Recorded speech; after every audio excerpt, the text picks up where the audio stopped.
This was the moment the world changed and a new war began in the Middle East. American Airlines Flight 11 crashed into the World Trade Center's North Tower. Another plane hit the second tower. A third hijacked plane slammed into the Pentagon in Washington, D.C. A fourth crashed into a Pennsylvania field, killing everyone on board. Less than 1 month later, the U.S. war on terror began. American troops invaded Afghanistan, hunting for al-Qaeda leader Osama bin Laden in the mountains of Tora Bora. The U.S. claimed Afghanistan's Taliban government was sheltering bin Laden.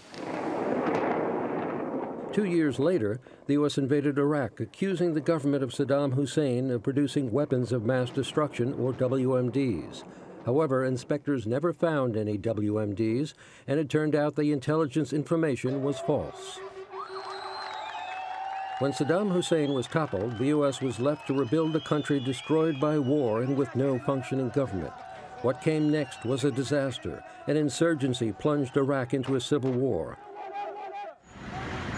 The lawlessness and violence unleashed in the Middle East after September 11th is still being felt today.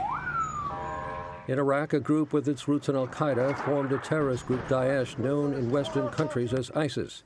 Last year, Daesh was defeated in Iraq's second largest city, Mosul. But the country is still far from stable.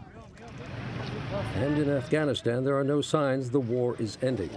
The Taliban is regaining control of strategic provinces, and Daesh is also carrying out attacks, making Kabul one of the deadliest cities in the world. Back in New York, the memory of September 11th is still strong for many people. Every year, a ceremony is held at Ground Zero where families of victims, survivors, and politicians mark the day.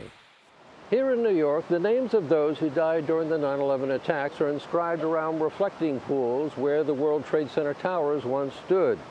Since that time, more than 2,000 people have died from 9/11 related illnesses. Sadly, that number continues to grow every year.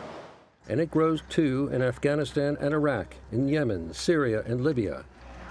These wars can all be traced back to the day al-Qaeda took its battle with the United States to the heart of New York City. Still around, guys, still around.